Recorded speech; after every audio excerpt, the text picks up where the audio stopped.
Bonjour à tous. Dans cette vidéo, nous apprenons à calculer un pourcentage.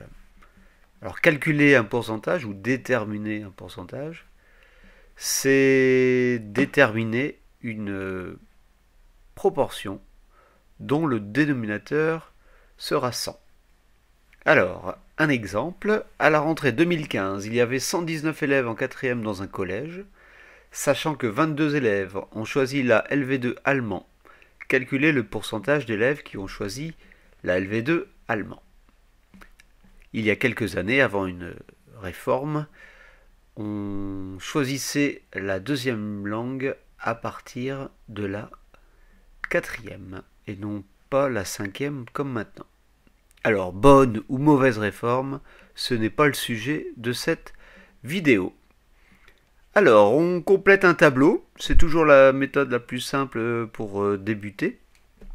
Alors, on a 119 élèves, donc on complète la ligne nombre d'élèves en quatrième. Donc, cette année-là, il y a 119 élèves en quatrième et 22 ont pris allemand parmi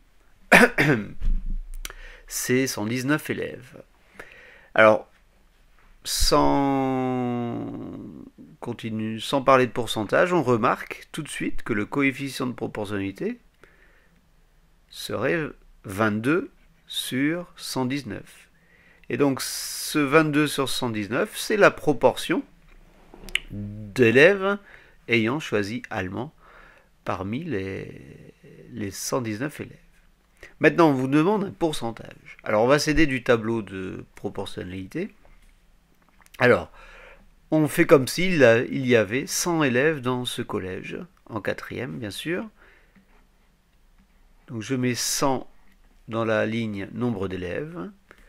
On a le coefficient de proportionnalité qui est égal à 22 sur 119. Voilà. Donc, pour calculer le pourcentage, on multiplie 100 par 22 sur 119, ou 22 sur 119 divisé par, multiplié par 100, pardon. Voilà. Donc on effectue ce calcul.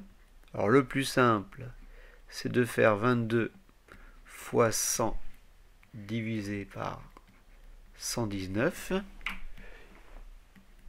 2200 divisé par 119 est environ égal à, j'ai oublié de faire le calcul, 18,48, donc un chiffre après la virgule, c'est suffisant. Voilà, 18,5. Une phrase réponse, hein. Donc le pourcentage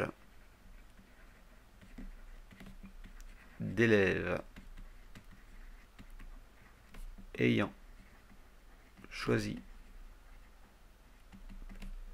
LV2 allemand est environ, ici ce n'est pas une valeur exacte, est environ 18,5%. Voilà. Alors vous pouvez faire un tableau, vous n'êtes pas obligé, mais c'est toujours plus facile pour certains. Alors sinon, vous pouvez commencer par écrire la proportion et on multiplie par 100. Voilà, vous pouvez vous contenter de la ligne de calcul. À vous de voir ce qui vous convient le mieux. À bientôt.